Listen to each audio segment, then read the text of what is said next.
هيدا الأقصى بالخلفية شايفينه؟ ما بده صواريخ وملايين وقتال وحروب، ليك بتشوفوا بكل سهولة وبتصلوا فيه وما حدا بيمنعكم، بس تعوا مثل الناس الطبيعيين. My father is Sunni from Damascus, my mom is Shia from Lebanon. I am Syrian-Libanese, but I'm also a Zionist.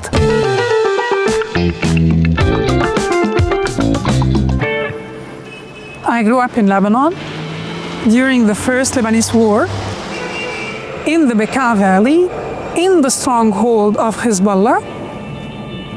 I always thought the Israelis are monsters and they deliberately target civilians. I was fond of Hezbollah. I thought they are heroes who protect us. I spent the first 18 years of my life in Lebanon.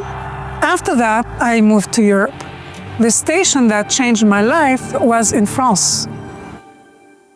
وكنت ساكنة بهذا البيت. هون كانت غرفة نومي. I happened to live 200 meters away from one of the biggest synagogues in Europe, among Jews. Until then, I've never spoken to a Jew. I didn't know what a synagogue is. I was an antisemite. And across the street, there was a grocery store. I went down because I was hungry. I wanted to cook. And I heard people enter the store. And I realized it wasn't French. It was Hebrew, or the language of the enemy.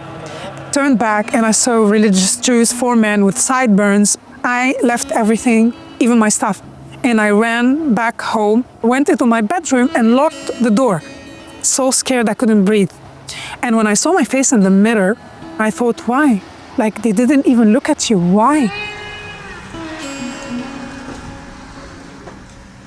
I decided to go back to university to understand Islam and Judaism from a neutral perspective, to understand why was the Jew my enemy.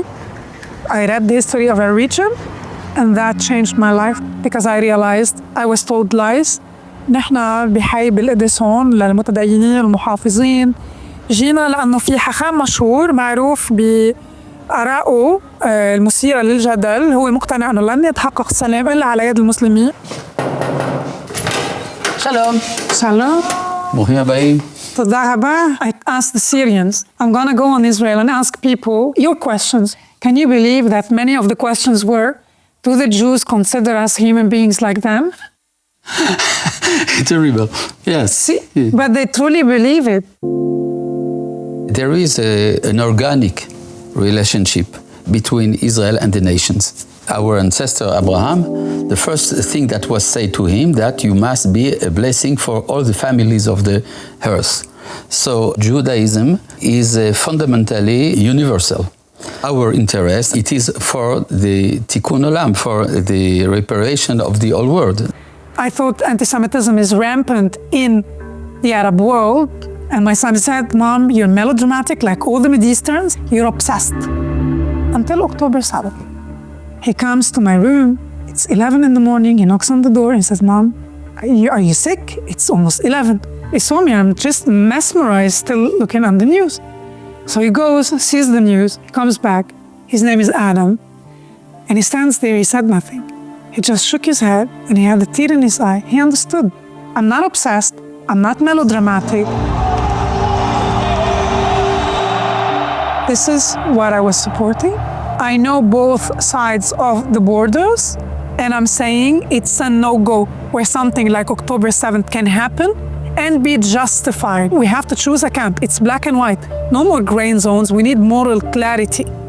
After the propaganda machine started spreading nonsense in the world, I switched to fighter mode and I started working on social media. Protecting Hamas does not help anyone. My priority to humanize the Syrians, the Lebanese, the Gazans in the eyes of Israelis. It is time to free Gaza from Hamas and release the rest of the hostages. Enough is enough. Nobody knows me in Europe. Here, some people know me, yes. Hey, I'm a big fan. No? Thank you. Happy Hanukkah. Yeah, likewise. Thanks.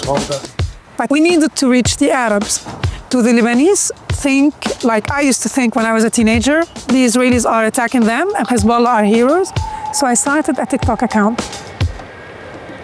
making videos in Arabic, wearing my Magen David, talking about peace with Israel. Lebanese, Syrians, People in Saudi Arabia, in Turkey, they tell me we agree, we are sick of war. I'm standing here at the military cemetery, and I'm standing with the family of Ishai, who was 38 and had 4 kids and died 2.5 months ago in Lebanon. He was a social worker. He worked in the Lud municipality with the Arab community very closely. By him, there was no difference between if you're abused by your husband if he's a Jew or if he's not a Jew. Do you think that your son who died in Lebanon was killed by the Lebanese? I think he was killed by Hezbollah, not the Lebanese.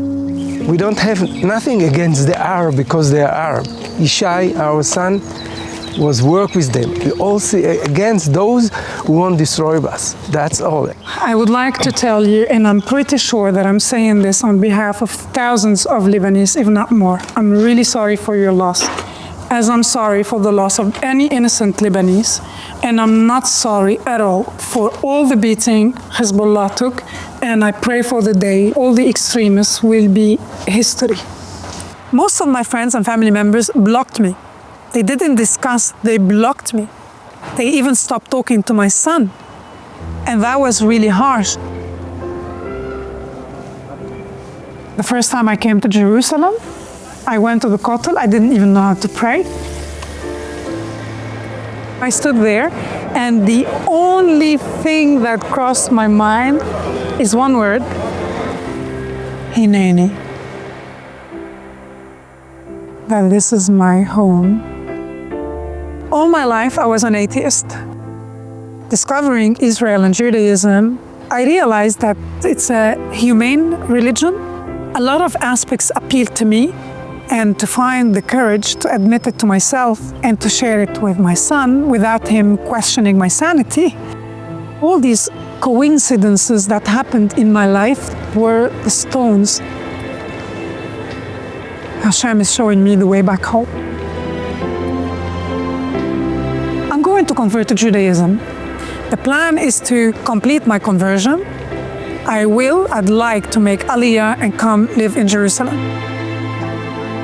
I have this absolute certainty inside me. Things are going in the right direction. קוראים לזה אמונה.